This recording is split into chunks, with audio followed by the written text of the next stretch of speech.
হাইলাকান্দি জিলাৰ কাটলিচেৰা কেন্দ্ৰৰ অন্তৰ্গত দক্ষিণ চামপুৰ অঞ্চলত ৰেলৱে ক্ৰছিং বন্ধ কৰিবলৈ চেষ্টা কৰাৰ পিছতে স্থানীয় ৰাইজৰ প্ৰতিবাদৰ সন্মুখীন হ'বলগীয়া হয় ৰেলৱে বিভাগৰ কৰ্মচাৰীয়ে।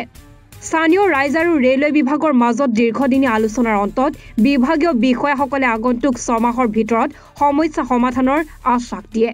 সংবাদ মাধ্যমৰ সৈতে হোৱা কথা বতৰাত অঞ্চলটোৰ ৰাইজে কয় যে দক্ষিণ চামপুৰ অঞ্চলৰ ৰেলৱে ক্ৰছিঙেৰে প্ৰতিদিনে 15 পৰা 20,000 লোকে যাত্ৰা কৰে। অঞ্চলটোৰ অসংখ্য ছাত্ৰ ছাত্ৰীয়ে সেই ৰেলৱে ক্ৰছিং পাৰ হৈ প্ৰতিদিনে বিভিন্ন স্কুল কলেজলৈ যায়। ইয়াৰ উপৰিও অঞ্চলটোৰ ব্যৱসায়ী আৰু কৰ্মচাৰীসকলৰ বাবে চামপুৰ ৰেলৱে ক্ৰছিং একমাত্ৰ যাতায়াতৰ মাধ্যম। মিটাৰ গজ সেৱা উপলব্ধ হোৱাৰ সময়ৰ পৰাই স্থানীয় ৰাইজে চৰকাৰ আৰু বিভাগীয় কৰ্তৃপক্ষক লিখিতভাৱে বাৰে বাৰে এই সমস্যাৰ স্থানীয় সমাধানৰ বাবে আবেদন জনাই আহিছে যদিও সমস্যাটো এতিয়াও সমাধান হোৱা নাই। ইফালে বৃহস্পতিবাৰে ৰেল বিভাগৰ কৰ্মীসকলে অঞ্চলটোত দুৰ্ঘটনাৰ পৰা হাত সাৰিবলৈ চামপুৰ ৰেল ক্ৰছিং বন্ধ কৰিবলৈ চেষ্টা কৰাত স্থানীয় ৰাইজে সাব্যস্ত কৰে প্ৰতিবাদ। দুই পক্ষৰ মাজত দীঘলীয়া আলোচনাৰ অন্তত ৰেলৱে বিভাগে আগন্তুক 6 মাহৰ ভিতৰত সমস্যাৰ সমাধান বিচাৰি উলিয়াব বুলি আশ্বাস দিয়াৰ পাছতে স্থানীয় ৰাইজে প্ৰতিবাদ স্থগিত ৰাখে। কথা হইল এটা হইল দক্ষিণ চামপুর জায়গার নাম।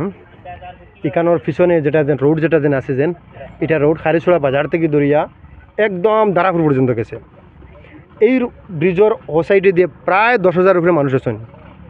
এই মানুষের যদি হসপিটালে যায়, বাচ্চা একটা যদি অসুখ হয় হসপিটালে যাইতে হলে ও রাস্তা যাইতে লাগবো। কোনো যদি মানুষ যদি কোনো প্রেগনেন্ট অবস্থায় যদি কারো যদি হসপিটালে নিতে হয় ও রাস্তা যাইতে লাগবো। ছোটো একটা বাচ্চা অনলি প্রাইমারি স্কুল আছে, প্রাইমারি স্কুল পড়িয়া তো তার বাচ্চার শেষ হতো না জিন্দগি। সে যদি কোনো একটা যদি মিডিল স্কুলে যাইতে হতো এই জায়গা পার হইতে লাগে, রোডটা পার হইতে লাগে। তো এই দুর্গতির মধ্যে এই অবস্থার মধ্যে আছে কনসার্ন ডিপার্টমেন্টে বারবার জানে তারা 2 দিন বাদে বাদে আইন ওখানে আইয়া ওটা বন করা তাইন, জয়েন্ট সার্ভে একটা জয়েন্ট ইন্সপেকশন আইয়া দেখাইন, কিন্তু স্থায়ী সমাধান করা হয় না। প্রায় 7-8 বছর দেখি এই সময়ের আগর যে ডেপুটি কমিশনার আসলা, মলয় বরা স্যার আসলা, জেমস আইন আমরা সার্কুল অফিসার আসলে, সাব ডিভিশন অফিসার আসলা, কাটলিছড়া সাব ডিভিশন আসলো, আরও বহুত অফিসার সকল আইসন, রেলওয়ের অধিকারী আইসন, আইন দেখিয়ে যাইন। আমরা মেমোরেন্ডাম দেই আর তারা ওখানেও মেমোরেন্ডাম রাখি দিন আর 2 দিন পরে পরে স্থায়ী সমাধান আইদার স্টেট গভর্নমেন্ট হোক আর রেলওয়ে ডিপার্টমেন্ট হোক কোনো ধরনের স্থায়ী সমাধানও যায় না।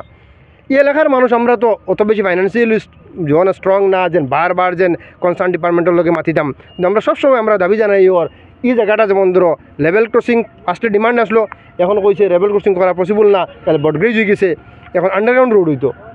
2 দিন পরে যে আমরা ইলেকট্রিক ট্রেন যেগুলো চালু হইব এগুলো আওয়াজও লেস আওয়াজ থাকে, কোনো একটা গাড়ি ওদিকে যাইব আর টার্নিং লইয়া দেখতো না, বা বাচ্চা ছোটো ছোটো বাচ্চা হচ্ছে যদি কোনো মরস্তে এই মানুষের জানটার খেল হইব, তারা 2 দিন বাদে বাদে রোড বন্ধ করা তাই যায়। তো রোড বন্ধ করে যে মানুষ থাকে না কিতা পশু থাকে। আমরাও চাই ঠিক আছে মানে রেলওয়ে কমিউনিকেশন ডেভেলপমেন্ট হইতো, কিন্তু এখানে তো মানুষ আছে, তো এই মানুষের কথা তো তারা ভাবতে লাগবো না।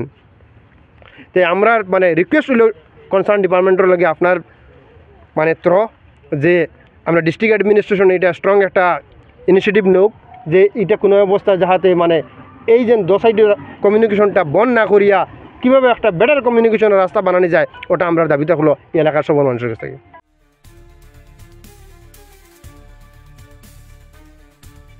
কাটলিচেৰাৰ পৰা উৰ্মি পলৰ ৰিপৰ্ট, এনি ভাৰত 24।